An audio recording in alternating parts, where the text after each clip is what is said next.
오늘 먹여주신 하나님의 말씀은 전번주에 이어서 사도행전 3장이 되겠습니다. 사도행전 3장 1절부터 10절까지 교독하고 마지막 절은 합독합니다. 사도행전 3장.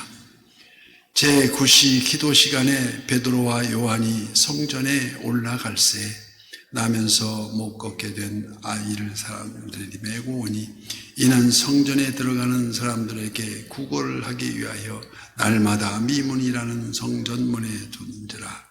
그가 베드로와 요한이 성전에 들어가려 함을 보고 구걸하거늘 베드로가 요한과 더불어 주목하여 이르되 우리를 보라 하니 그가 그들에게서 무엇을 얻을까 하여 바라보거늘 베드로가 이르되 은과 금은 내게 없거니와 내게 있는 이것을 네게 주노니 나사렛 예수 그리스도의 이름으로 일어나 걸으라 하고 오른손을 잡아 일으키니 발과 발목이 곧 힘을 얻고 뛰어서서 걸으며 그들과 함께 성전으로 들어가면서 걷기도 하고 뛰기도 하며 하나님을 찬송하니 모든 백성이 그 걷는 것과 하나님을 찬송함을 보고 그가 본래 성전 미문에 앉아 구걸하던 사람인 줄 알고 그에게 일어난 일로 인하여 심히 놀라게 여기며 놀라니라. 아멘.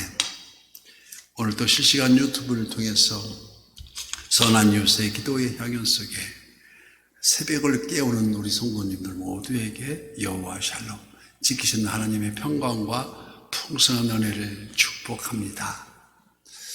오늘 본문은 사도행전에 기록된 병고침 첫 치유 사건 내용을 담고 있습니다. 베드로와 요한이 기도하려 성전에 올라갑니다. 성전 미문에서 구걸하는 선천적 나면서부터 하반신 장애인을 향해서 오늘 보면 6절 말씀 베드로가 이르되 은과 금은 내게 없거니와 내게 있는 이것을 네게 주노니 나사렛 예수 그리스도의 이름으로 일어나 걸으라 하고 오른손을 잡아 일으키니 즉시 일어나서 뛰기도 하며 하나님을 찬송하는 놀라운 치유 역사, 구원의 역사가 일어납니다. 그는 날 때부터 불구였으며 그래서 그는 평생을 장애인으로 살아온 자입니다. 우리는 이 장애인의 모습을 바라보고 묵상하는 중에 우리 자신의 모습을 발견할 수 있어야 합니다. 왜냐하면 태어날 때부터 오리지널 신, 원천적인 죄라는 영적 장애를 갖고 태어났기 때문입니다. 우리가 살다가 죄를 지었기 때문에 죄인이 된 것이 아니라 인류 조상의 원초적 DNA, 죄의 싹을 갖고 있어서 죄가 죄인 줄 모르고 제가 자연스럽게 되돌아보면 저 자신 스스로 의로운 척 했지만 의로운 게 하나도 없더라는 것입니다. 이 사실을 누구나 잘 알고 있던, 누구보다도 더 잘 알고 있던 다윗은 시편 51편에서 고백합니다. 내가 죄악 중에서 출생하였으며 어머니가 죄 중에서 나를 잉태하였나이다 하고 고백합니다.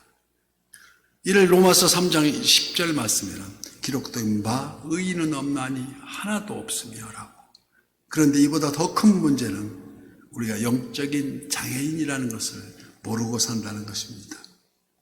이를 다른 말로 표현하면 그 필요를 알지 못하고 죄가 사람의 판단력과 분별력을 마비시키고 있음은 또 즉 인생에 있어서 무엇이 더 가치 있고 중요한 일인지도 모르고 지금까지 지나온 사람들도 있다는 것입니다. 또 무엇이 더 급한 일임을 놓치게 한다는 그 오리지널 신 원죄가 우리가 품고 있었다라는 것입니다. 그래서 오늘 본문의 장애인이 성전 미문 앞을 지나는 사람들에게 구걸하는 것은 오직 한 끼 배고픔을 달래는 그 식사값 동전이었다는 것입니다. 이 안타까운 모습이 성경이 말하는 우리가 인간의 연약함과 어리석음이 마땅히 무엇을 구해야 될지 알지 못한다는 그 이유라는 것입니다.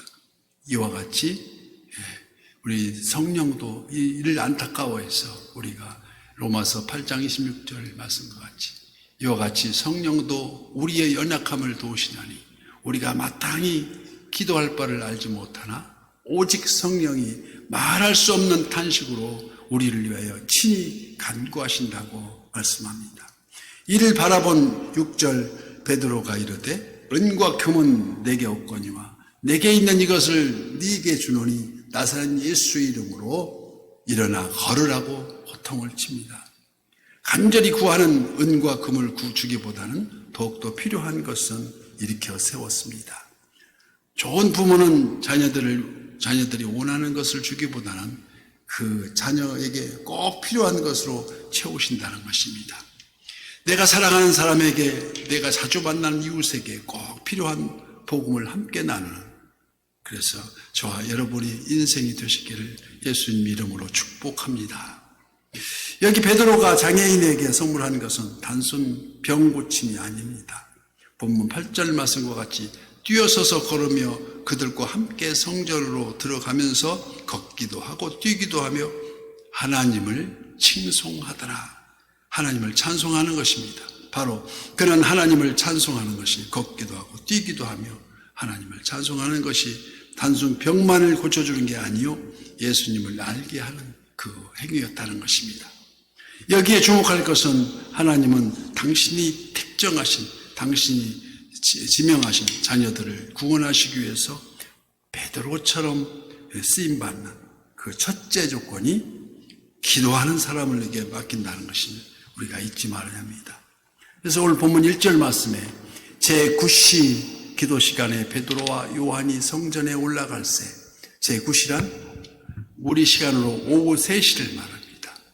6시에 예수님이 정오 12시에 십자가에 달리듯이 9시는 오후 3시. 그래서 오전, 오후, 저녁 사로 3번 꼬박 기도 시간을 정해놓고 그 시간이 되면 규칙적으로 꾸준히 기도하였다는 사실입니다. 그래서 사도행전 16장에 사도 바울이 유럽 마게도니아로 건너가서 선교 사역을 시작할 때 기도할 곳을 찾다가 강가에 모여있는 여자들 중에서 기도하는 사람 루디아를 만났습니다. 한 생명의 즉 구원은 사람의 힘으로 이루어지는 것이 아니라 기도를 통해서 성령의 역사인 줄을 믿습니다. 그래서 그러므로 특별한 때만 힘들어 어려울 때만 하는 기도가 아니고 습관적으로 시간을 정해놓고 꾸준히 간구하는 저와 여러분 되시기를 축복합니다. 그 첫째가 꾸준히 기도하는 사람이면 그 두 번째는 죽으면 죽으리라는 아주 충성된 끝까지 변치 않는 믿음입니다. 믿음이 연약하면 구원의 역사는 일어나지 않습니다.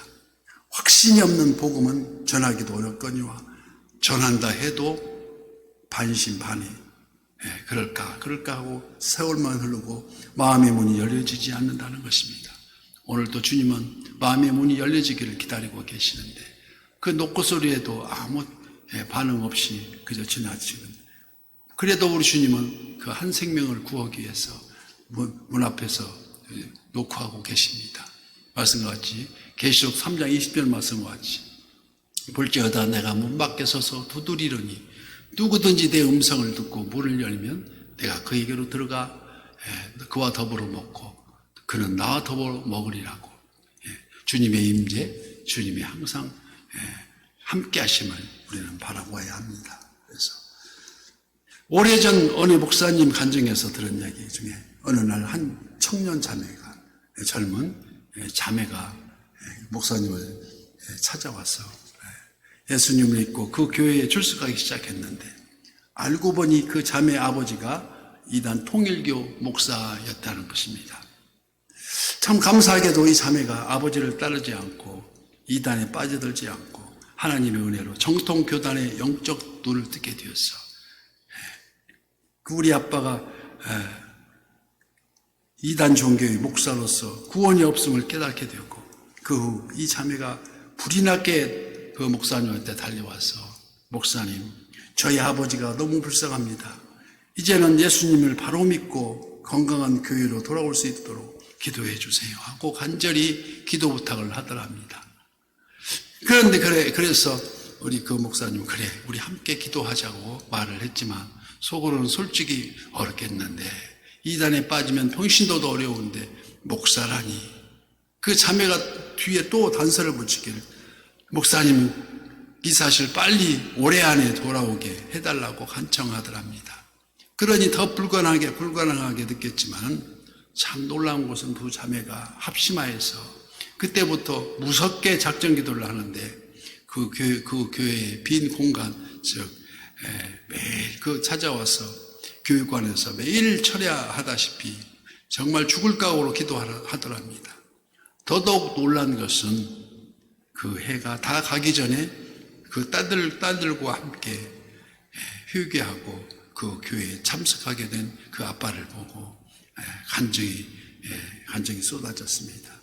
이처럼 기도와 믿음은 따로따로 별개가 아니고 계속 꾸준히 기도하는 것에 믿음이 더욱더 풍성해진다는 것이 아니겠습니까? 굳건한 믿음만큼 기도의 응답이 이루어집니다. 제 친구가 어렸을 때부터 중마고로 사는 친구의 고모가 지금 현재 탤런트 김혜자의 조카 되는 거죠. 그래서 원로 탤런트로서 지금 아프리카 선교에 아주 자기 자비를 들여서 엄청 봉사하고 있는 그 전원일기에서도 나오고 뭐 많은 김혜자를 하면 다 알 겁니다. 그런데 영화 촬영장에서도 항상 틈만 나면 습관적으로 무는 게 담배였습니다. 담배.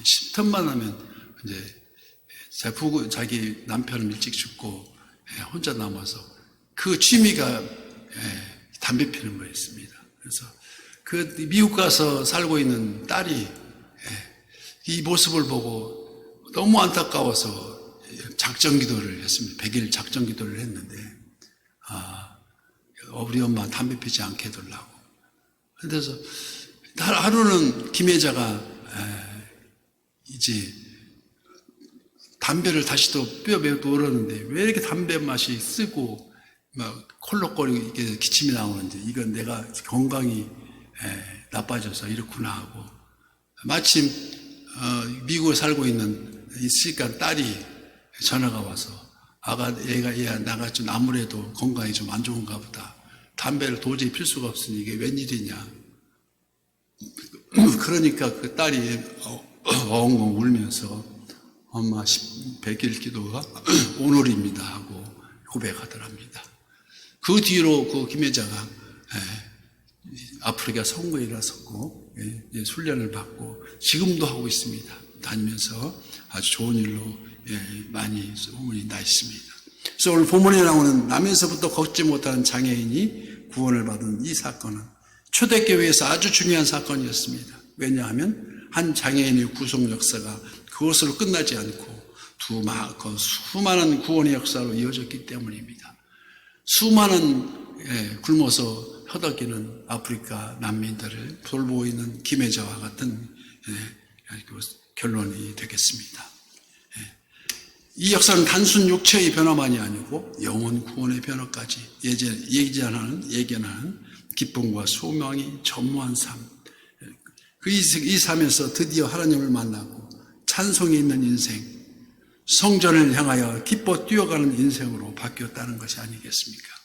오늘 이 새벽도 본문의 말씀을 통해서 우리가 조금 변하는 것이 아니라 오늘 또 주님과 동행하는 주가 주인 되시고 나는 종으로 사는 주님이 말씀하면 주님이 말씀대로 듣고 종의 신분으로서 화가 나도 주님 말씀이 번뜩 생각이 나서 내가 화내면 안 되지. 주님에게 영광 가리는 거 아닌가. 그래서 주가 주신 본능으로 삶이 예배가 되는 우리 설안유교의 지체가 되시기를 예수님 이름으로 간절히 축복합니다.